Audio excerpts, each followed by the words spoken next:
Hi there, this is Pamela Biasca-Losada. In my last couple of videos, we talked about boundaries and a few ways to remember what they are and what they're not. Now, as we continue the conversation, I want to touch upon one of those points from last time, and that's the fact that you can feel and sense your boundaries. Now, the feelings and sensations that alert you to your boundaries are unique to you. Maybe, for example, you notice a boundary has been crossed when a tight sensation arises in your shoulders, or maybe when you're hit with a general sense of uneasiness. Now, whatever your personal cue, it's probably something that you have experienced before.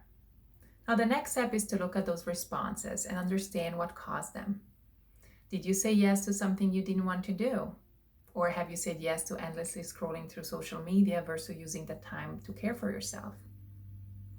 Or did someone overstep in a way that you usually find unacceptable? Now, take some time to backtrack and reflect. When you understand exactly what bothered you, you'll get to know yourself and your personal limits much more fully. Now, of course, there are plenty of other steps you can take to figure out what your boundaries are. Here are a few ways you can learn your limits and also start to tune into them. Now, number one, consider past experiences. Odds are good you can think of a few occasions where your boundaries were crossed and you had a physical or emotional response, or maybe both.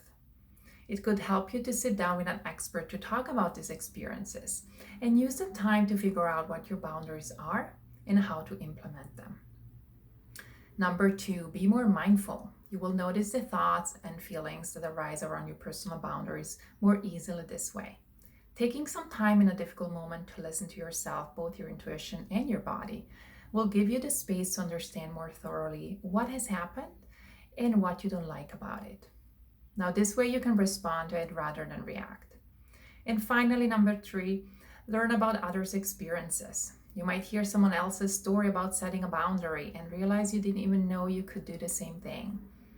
One of my clients actually did this with a colleague by talking about how she turned down work assignments that didn't suit her position or bandwidth. But knowing that made their mindset more expansive around where boundaries could be set. Now, as you continue to learn and implement healthy boundaries, you'll notice how they can help you grow and also thrive. Now, that's it for today. I wish you a wonderful rest of your day. Take care. Bye bye.